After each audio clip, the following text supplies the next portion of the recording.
All right, we got another caller calling in to the station. We're gonna switch things up. We're gonna get away from baseball a little bit, and we're gonna rotate over towards football. This is Jayson from off campus as well. Jayson, how are you doing? I'm doing good. How about you? I'm doing great, man. What do you want to talk about? You said you want to talk a little bit of football. Let's hear it. So there's a good baseball discussion going on, but I mean, I'm really tired of seeing how Russell Wilson, like game after game, year after year, can go out, put up all these numbers, and he's not getting any recognition, and I just can't figure out why. Figure it out. Go ahead. He's a MVP talent, Hall of Fame talent, and if you don't believe me, I even looked up some numbers right here. Okay. 2015, Cam Newton won the MVP.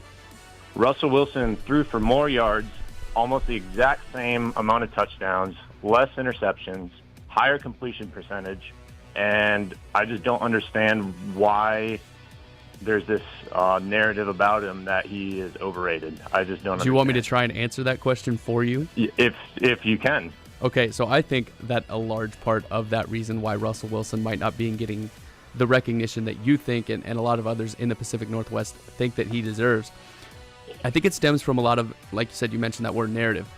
I think it stems from what this Seattle Seahawks team has been in the past. Even, Wilson's only in his fifth or sixth year. I mean, something like that. So far through his career, this team has been so defense-oriented that when people around the nation think Seattle Seahawks, they think, whoa, Legion of Boom. Or they think, whoa, they were good when they had Marshawn Lynch. Now, whatever. But I think that you're also onto something in that this is becoming the transition where all of a sudden the Seattle Seahawks are Russell Wilson's squad because that Legion of Boom isn't getting any younger.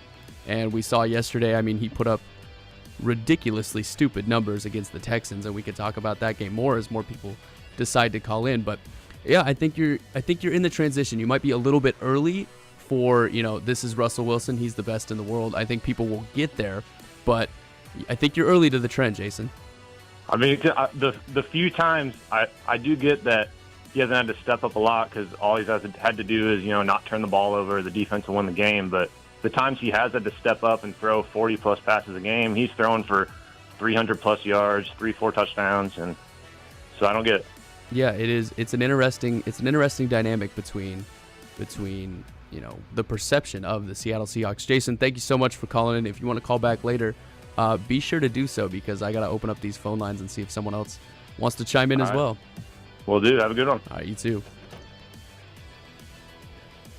Yeah, I didn't get a chance to necessarily see yesterday's Seahawks game, and if you want to talk about it right now, you need to call me. It's 253-535-7332. Once again, it's 253-535-7332 to talk to me right now on Half Athlete Radio on Laser. This is the bonus show, and the only place you'll be able to find this show is on Half Athlete Radio on YouTube. But yeah, the Seahawks it was an interesting game yesterday. I didn't get to see it, but when you go over the box score and take a look at what Deshaun Watson was able to do, rookie quarterback for the Texans against the Seahawks, to be able to hang 38 points on what was one of the best defenses in the league coming into yesterday's game is kind of, it's jaw-dropping, eye-opening, however you want to describe it, because not a lot of people expected him to do as well as he did. I think he threw for about 400 yards, maybe a little bit more than that. But he also made the mistakes that a lot of people thought he would. He threw 3 interceptions, including that nice pick six that Earl Thomas took all the way back to the crib for a touchdown for the Seahawks. So, yeah, Russell Wilson deserves a lot, if not all of the praise for his performance in yesterday's game. He threw, over 400 yards. He had 4 touchdowns, only threw 1 interception, and he played better than Watson did, and he was the reason why the Seahawks came out on top yesterday against the Texans. I did see the final touchdown where Jimmy Graham was left completely uncovered, and the Seahawks got a big break there. Jimmy Graham finds the game-winning touchdown, and it was just kind of a wild game yesterday for the Seattle Seahawks.